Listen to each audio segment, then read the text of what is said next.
자, 주제 공개합니다. 4교시 주제 발과 다리의 염증 봉화직염. 하여튼 서상교 선생님은 발이 빠르세요. 네, 강희청이 듣겠습니다. 네, 안녕하세요. 오늘도 제 환자분의 사례를 가지고 얘기를 시작해 보도록 하겠습니다. 얼마 전에 저를 찾아온 50대 남자분이신데 발이 부어서 병원에 내원을 하셨어요. 그래서 발이 처음에 이제 달리기를 하고 나서 발이 아프다고 하셔가지고 조금 쉬었는데 아프니까 좀 쉬고 약도 먹고 했는데 일주일 정도 지났는데 낫지가 않았습니다. 그래서 좀 이상하다. 그러면서 조금 더 쉬면서 지켜봤는데 한 3주 정도가 지났는데 오히려 발이 더 붓고 더 아파서 내원을 하셨어요. 아파서 쉬면 좋아져야 되는데 그렇지가 않고 더 심하게 아파서 내원을 하셔서 제가 환자분께 여쭤봤는데 최근에 뭐 달리기를 많이 하셨다고 했는데 얼마나 하셨나요? 여쭤보니까 환자분께서 이 9월, 10월 마라톤 대회에 7개 대회에 참석하셔가지고 7개나. 어우, 그건 마라톤을 하셨다고 합니다. 사실 선수들도 그렇게 출전 안 하실 네, 건데. 아마 같이 동호회 같은 데서 하셨던 것 같은데요. 야, 그러면은 그게 그 정도 하셨으면 당연히 아프신 거 아니냐. 그게 문제가 된 것 같다 했더니 환자분께서 아니 나는 그렇게 심하게 빨리 달리진 않았다. 가볍게 산책하면서 달렸는데 그래도 이게 아플 수 있냐 그렇게 물어보셨어요. 가볍게 달려도 오래 달리셨으니까 그렇습니다. 문제죠. 가볍게 정확하게 42.19. 정확하게 말씀하셨는데 가볍게 달려도 오래 달리시고 그리고 이제 이전에도 달리지 않으셨던 분이셨어요.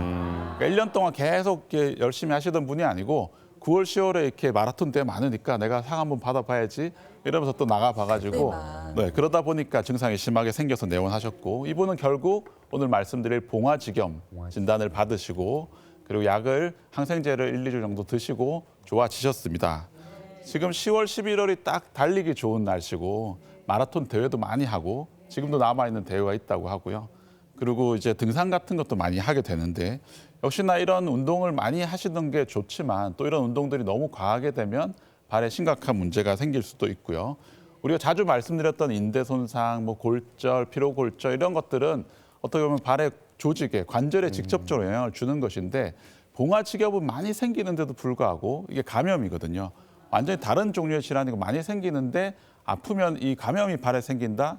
이런 쪽으로는 접근을 좀 못 하시게 됩니다. 그래서 오늘 봉화직염에 대해서 조금 더 자세히 말씀을 드리도록 하겠습니다.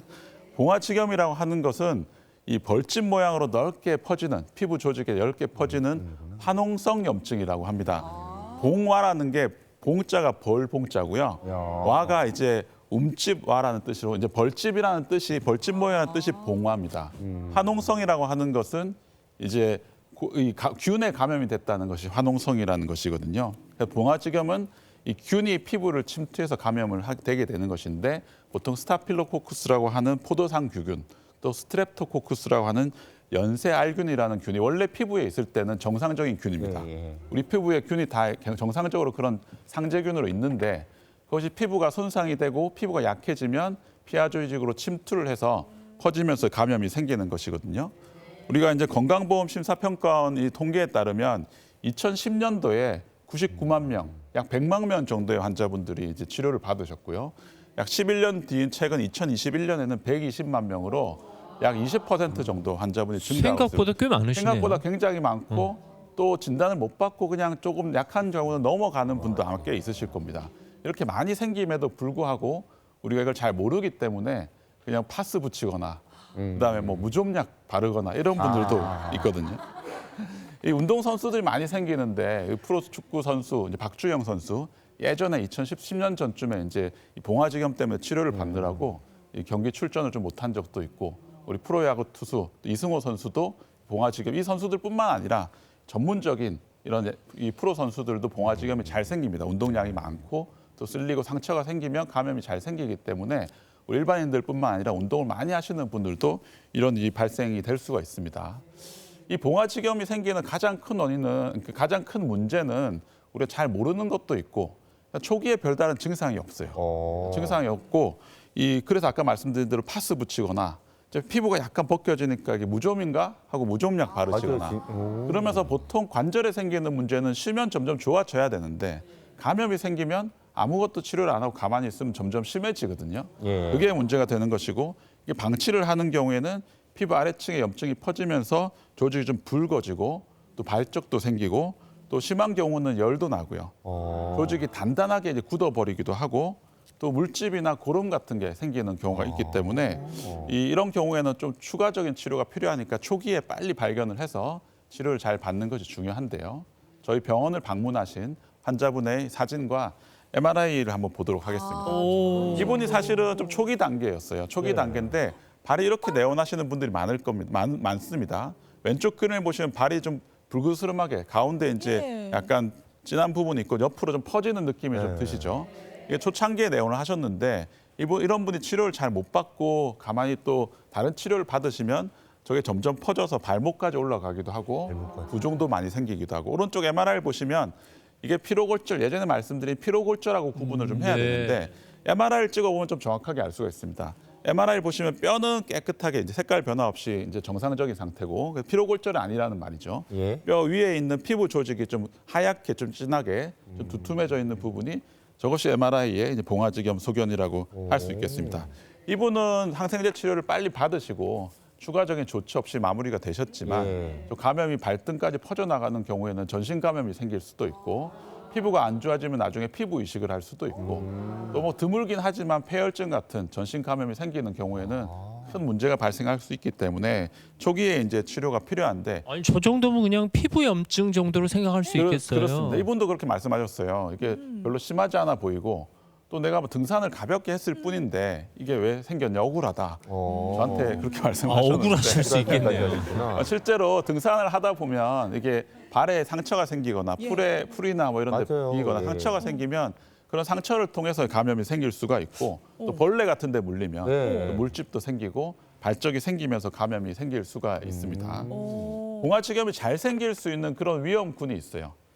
전체적으로는 면역력이 좀 떨어지면 그런 게 생길 수가 있는데 뭐 감염이다 보니까 몸의 면역력이 떨어지면 대표적인 경우가 어떤 종류의 수술이든 최근에 수술을 하신 경우에 약도 많이 쓰게 되고 주사도 많이 맞게 되니까 면역력이 좀 떨어지게 되고 이런 경우에 잘 생길 수가 있고 또 피부 자체가 건조하거나 습진이 있는 경우 피부가 약해진 틈을 타서 이제 균이 침투하게 되는 거죠. 이런 경우가 발생할 수 있고 또 전신적인 면역력 수술뿐만 아니라 다른 치료를 받으시거나 면역력이 떨어져 있는 경우 지금 마지막에 보여드린 당뇨 또 임신을 하신 경우 또 이제 체중 비만이 있는 경우 이런 경우는 전체적으로 이 혈액순환 능력이 떨어지죠.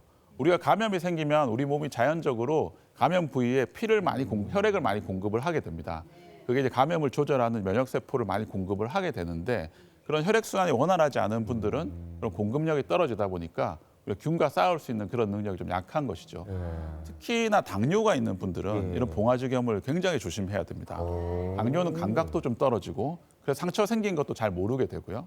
그다음에 이제 혈액순환이 잘 안 되다 보니까 상처가 생겼을 때 회복될 가능성도 상대적으로 좀 낮고 오래 걸리게 되는데 당뇨 환자분들이 이렇게 봉화지겸이 생긴 경우에 치료를 초기에 받지 않으면 이 괴사가 발생할 수도 있고 궤양이 발생할 수도 있고 심한 경우는 절단까지 진행되는 경우가 있을 수 있기 때문에 특히 당뇨 환자분들은 초기에 치료를 잘 받으셔야 근데- 됩니다. 아유 우리 교수님 증상 얘기하다가 꼭 극단적으로 이렇게 얘기해서 좀 겁나. 네. 감염은 정말 제가 다른 질환보다 감염은 진짜 예, 예. 초기에 빨리 잡아야 되기 그만큼 때문에 초기 치료가 중요하단 너무 말이에요. 근데 그 중요하다는 사진 걸 아까 좀 봤더니 네. 사진 보고는 사실 봉화직염에 대해서는 네, 네. 위험한가라고 다들 생각할 것 같고 맞아요. 예, 예. 그럼 어떻게 진단하고 어떻게 치료하시는 거예요? 그러면? 진단은 일단은 임상적인 진단이 중요하고요. 히스토리를 잘 들어보고 예. 이제 많이 운동하셨던 과거력, 그래서 좀 쉬었는데 좋아지지 않는다 이런 게 중요한데 이 영상 검사로는 이제 혈관 조형 CT 검사나 또 초음파를 통해서 농양 고름 주머니가 잡혀 있는지 확인이 되면은 그런 경우는 제거를 해야 되는 경우도 있고 피부 쪽 감염은 골절인지 또 연부 조직 감염인지를 확인하기 위해서 이제 MRI를 시행할 수가 있고 치료는 기본적으로 이제 진통제가 아닌 항생제 치료를 해야 됩니다. 초기에 아프니까 진통제 드시는 분들이 많은데 항생제를 드시는 거죠. 균을 잡아야 되니까.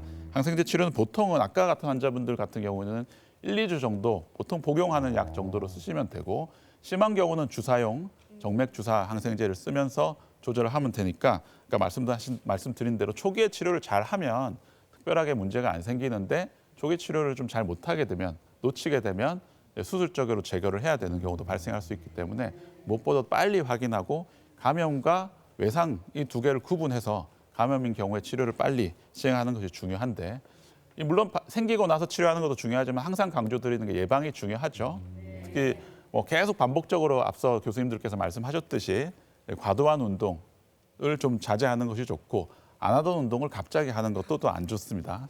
긴팔이나 긴 바지 같은 걸 착용해서 상처가 좀 안 생기게, 요즘은 추우니까 뭐 그렇지는 않겠지만 어쨌든 긴팔, 긴 바지를 입고 상처 노출이 안 되게 하는 것이 중요하고, 장갑이나 특히 등산 같은 거 할 때는 양말 같은 걸 잘 신어서 피부에 딱 밀착이 되는 양말을 잘 신어줘야 이 쓸리는 부분이 피부를 잘 쓸리지 않게 됩니다. 그래서 그렇게 면이나 울로 된 이런 부드러운 재질로 된 약간 밀착되는 양말을 신으시고, 신발 사이즈 자체도 좀 넉넉하게 이제 이렇게 하시는 게 좋고, 발이 붓거나 그럴 땐 초기에 냉찜질 같은 것도 잘 해서 그렇게 하시는 게 좋고요.